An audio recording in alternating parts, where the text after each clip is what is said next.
If you're an English teacher, then you've definitely been through the situation where you notice that some learners in your class are way better than others. You've noticed that some learners are learning the language faster and easier than others. Why does that happen, and why are some learners different from others? You might be thinking, well, some learners are smarter than others. Well, yeah, that can be one factor of the individual differences, but that's not the whole reason. Some learners might be more intelligent than others, but that's just one factor from so many others. In this video, we'll be discussing 10 factors responsible for individual differences in language learning.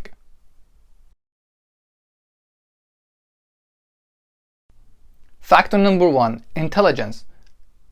This is the most obvious one because many people believe that intelligence is the only factor affecting the language learning. However, that's the first factor we will be considering. Intelligence is a general set of cognitive abilities involved in performing a wide range of learning tasks. It involves cognitive academic language proficiency, which is needed to engage in tasks in the academic language study. But it doesn't involve interpersonal communication skills, which are skills required for oral fluency and the appropriate use of language in face-to-face interaction. Intelligence is strongly related to the development of the academic language skills and areas such as reading, grammar, and vocabulary, but not really related to the development of oral productive abilities. There is a low correlation between intelligence and proficiency in listening and free oral production, but high correlation between intelligence and reading, writing, and dictation skills. We mainly have 3 different kinds of intelligence: the analytical intelligence, which is the ability to evaluate, analyze, and compare; creative intelligence, which is the ability to create new solutions to problems; and practical intelligence, which is the capacity to adapt and select environments suited to one's abilities. Factor number 2, working memory. Working memory is a memory store of very limited capacity that holds information only for a few seconds. It has 3 main components: the phonological loop, the visual sketchpad, and the central executive. The phonological loop obviously holds the information briefly in a phonological form. The visual sketchpad is used in the temporary storage and manipulation of visual information. The central executive is the most important one because it has a variety of functions, including selective attention to some items while ignoring others, temporary activation of material in long-term memory, and resolution of potential conflicts between schema. Learners' ability to repeat new verbally sequences such as phone numbers are good predicators that they have the ability to acquire vocabulary and grammar. Learners with higher working memory capacities usually score higher in reading skills. They're also considered to be generally better when it comes to processing new input. Factor number 3, language aptitude. Language aptitude is a special ability in learning a second language. It involves distinct several abilities, including auditory abilities, linguistic abilities, and memory abilities. Some researchers believe that intelligence and working memory are both implicated within language aptitude, while others ignore that and claim that language aptitude should be considered distinct from general intelligence. Language aptitude is an innate, stable factor that is difficult to alter or develop through training. However, it is not a prerequisite for second language acquisition, but works as a capacity that enhances the rate of learning. We have a variety of abilities in language aptitude, including phonemic coding ability, which is the ability to code foreign sounds in a way that they can be remembered later; grammatical sensitivity, which is the ability to recognize the function of words in sentences; inductive language learning ability, which is the ability to identify patterns of correspondence and relationships between meaning and form; and finally, the rote learning ability, which is the ability to form and remember associations between stimuli. Factor number 4, learning style. Learning styles are behaviors that learners do that serves as indicators of how they interact and respond to the learning environment. They can easily be distinguished from abilities in that they show the preferences for the learners on how they actually approach a learning task rather than the capacity that determines how well they actually learn. Learning style can be classified in a variety of ways. We may mention a few of them. Let's start with the general classification. So we have 4 different learning styles. concrete learning style, which is about processing information, analytical learning style, which is about focusing on specific information and proceeds by reasoning, communicative learning style, which is independent, highly adaptable and flexible, and authority-orientated learning style, which is obviously reliant on other people. We also have different perceptual learning modalities, including visual learning, which is about reading and studying charts, auditory learning, which is obviously about listening to lectures and audio tapes, kinesthetic learning, which involves physical response, and tactile learning, which is more of a hand-on kind of learning, such as building models. We can also think of the learning style from a social perspective, such as preferring to study in groups or individually. Other from the learning styles, we may also consider the cognitive style, which is about the stable and pervasive way in which people process information in their brain. We have a variety of cognitive styles that learners usually adapt based on their preference and personality. Factor number 5, personality.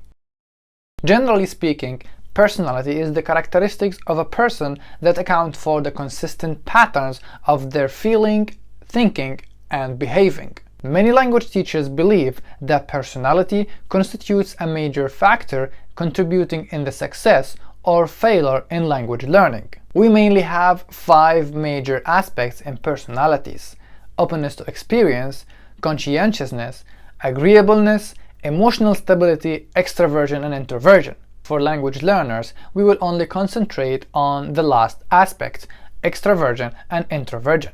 What is the difference between these two personalities when it comes to language learning? Extroverted learners will usually do better when it comes to basic interpersonal communication because of their sociability, which will result in their having more opportunities to practice, more input, and more communication in the second language. On the other hand, introverted learners usually do better when it comes to cognitive academic language ability because they spend more time reading and writing, and so they usually have more academic success. Extroverts were found to be more fluent and to have a higher speech rate, while introverts were found to be more accurate and with richer vocabulary.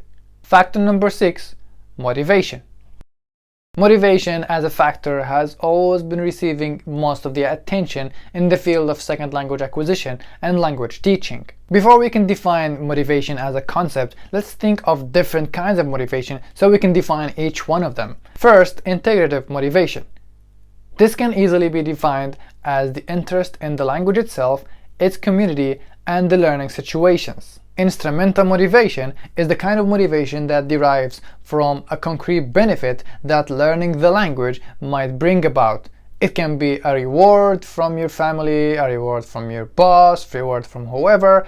That reward is the instrumental motivation that's motivating you for learning the language. This kind of motivation seems to be powerful when it comes to learning the language as a foreign language, where learners do not have opportunities to interact with speakers of the language. However, there is a major disadvantage, and that is if the reward is eliminated, learners will immediately be demotivated and will not be continuing the same performance. Intrinsic and extrinsic motivation. Intrinsic motivation is about the motivation to engage in the activities because they are enjoyable or because they are satisfying to do so.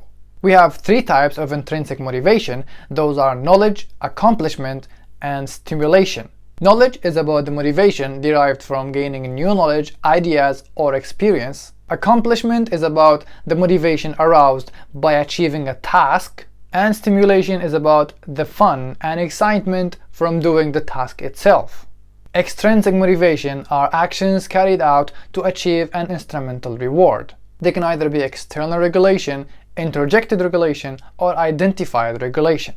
External regulations are sources external to the learner, such as tangible benefits or costs. Introjected regulation results from the pressure the individual incorporated into the self. Identified regulation is more about personally relevant reasons. We may also consider other related concepts when it comes to motivation, including linguistic self-confidence, self-regulation, and the ideal language self. The linguistic self-confidence is about the belief in one's ability to learn a second language successfully. Self-regulation is the ability to monitor one's own learning and to make changes in the strategies that one employs. The ideal language self is the attributes that a person would ideally like to possess, such as becoming proficient in the language. Finally, we have motivational phases for the learners when they're learning the language. Their motivation is not stable. It can go up and down during the course based on their progress. We have a pre-actional stage, an actional stage, and a post-actional stage. The pre-actional stage relates closely to the idea of orientation. The actional stage concerns the effort the learner is prepared to invest to achieve the overall goal, which is closely related to the quality of the learning experience. And the post-actional stage, where the learner evaluates the learning experience and progress to determine whether he should continue or not. Factor number 7. Anxiety. Anxiety, of course, is a major element when it comes to affecting language learning. We have 3 different kinds of anxiety: trait anxiety, situation-specific anxiety, and state anxiety. Trait anxiety is a permanent disposition about being anxious, so it's about a part of the personality itself. Situation-specific anxiety, however, is about being anxious about a specific situation, such as speaking in public, examinations, or test participation. While state anxiety is kind of a combination between these 2 kinds. It's a kind of anxiety that happens at a particular time as a response to a particular situation. Language anxiety is a particular type of situation anxiety.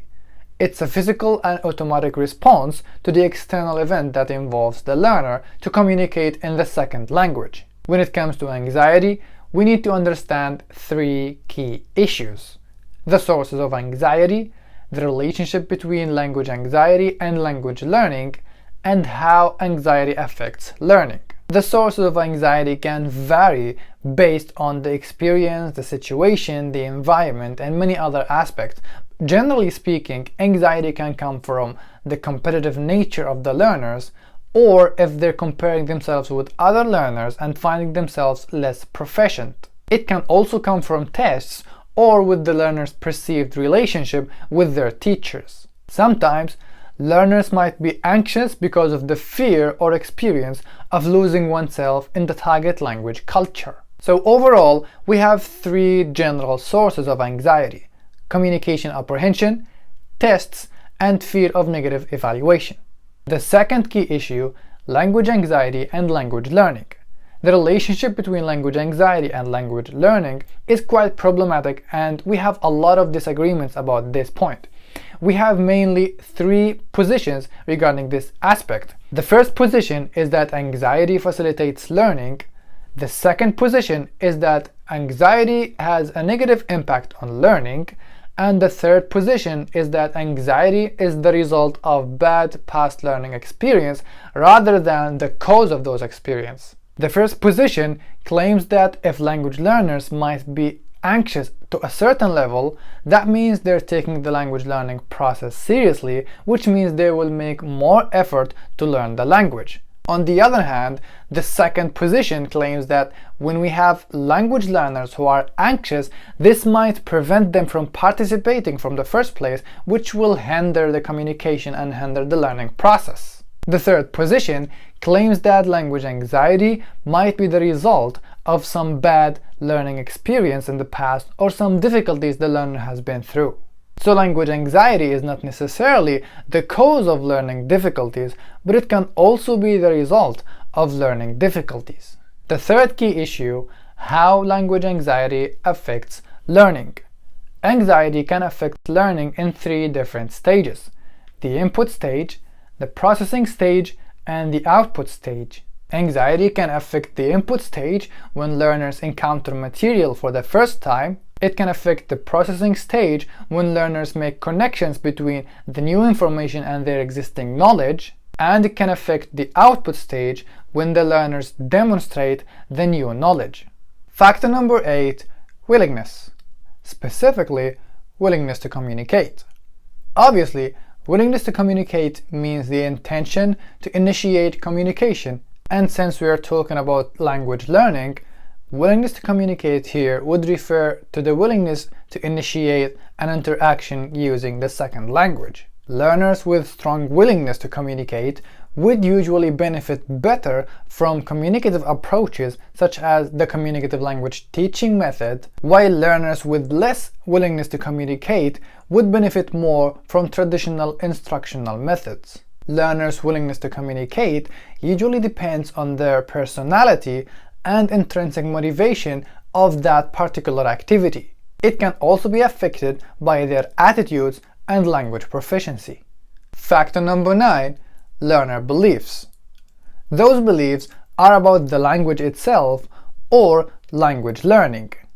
They are usually derived from past experience, both in education in general or in language learning. Those beliefs usually influence both the process and product of learning. We may divide the beliefs into two main types: quantitative and analytic beliefs, qualitative and experiential beliefs. These two types have different beliefs about the nature of language and the nature of language learning. Learners who have quantitative or analytic beliefs believe that language is mostly about understanding grammar and about having a large number of vocabulary. They also believe that to understand the language better, it needs to be translated into their mother tongue, and that memorization is a good way of learning the language. On the other hand, language learners who have qualitative and experiential beliefs believe that learning involves learning to listen and speak in the language. They also believe that it is essential to pay attention to how that language is actually used so you can understand how to use it. They believe that guessing the meaning of certain words is okay instead of translating them into their mother tongue, and that speaking practice is essential in learning the language, and that learners should participate in speaking with the speakers of the language as much as possible. The final factor: learning strategies.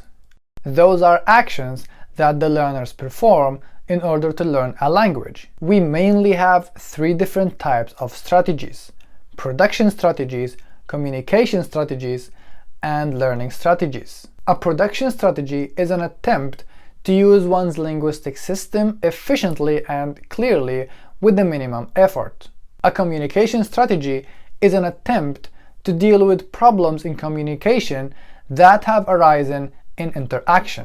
And a learning strategy is an attempt to develop linguistic and sociolinguistic competence in the target language. Learning strategies might be categorized into two main types: direct learning strategies and indirect learning strategies. Direct learning strategies are strategies that directly involve using the target language, such as memory strategies, cognitive strategies, and compensation strategies. Indirect learning strategies are the ones that indirectly support the learning process, such as the metacognitive strategies, affective strategies, and social strategies. Those were the 10 factors affecting the individual differences between language learners. Thank you so much for watching, and I'll see you in next videos.